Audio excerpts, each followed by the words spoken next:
Do you see, the Ohio guys and the Michigan guys taking sort of a lead role on the team in terms of explaining the importance of the rivalry, maybe to freshmen who are from, the other side of the country or whatever, who don't necessarily know about it? Yeah, I think coming to Michigan, I think it's made clear just throughout. I think the recruiting process, obviously the game, means a lot to everybody involved in it. Trying to explain that to somebody who has never been on the field and in that atmosphere at either Michigan Stadium or down at their place, I think it's very hard to describe. And I guess from an out-of-state who's not from Michigan or Ohio,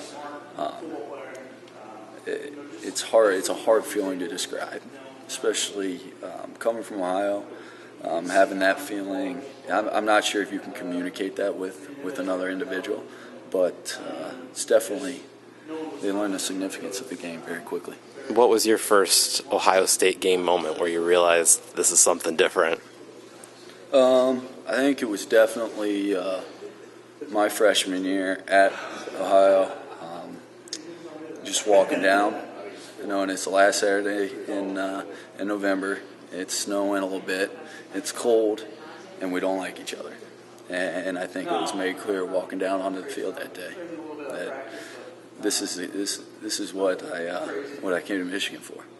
What's the biggest difference between JT Barrett and last year's quarterback?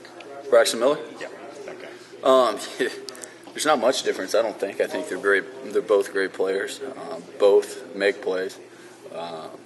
Watching film, they do their job, and they hit the creases when they're running the ball. They can make the big throws. Did they play action more with him than maybe they did last year, or? I think he's been running a lot this season. Does a good job hitting it up in between the tackles, and like I said, finding the crease. And that, obviously, if you're able to run the ball, it sets up your throw game. Have you watched a lot of the Penn State tape? Not specifically Penn State, cut-ups. Okay, because that's the one team that's seemed to have slowed them up a little bit, and I didn't know if you saw something that they did that was effective. I very rarely watch full games. Okay.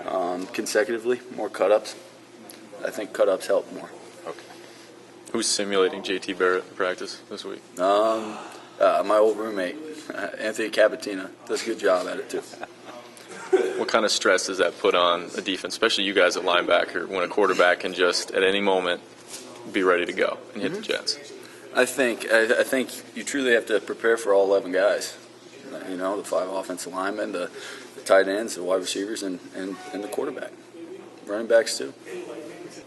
A lot of guys talk about that drive into Columbus, into the stadium, and you get a lot of fans making hand gestures, whatever. Is that unusual? Is it different this game?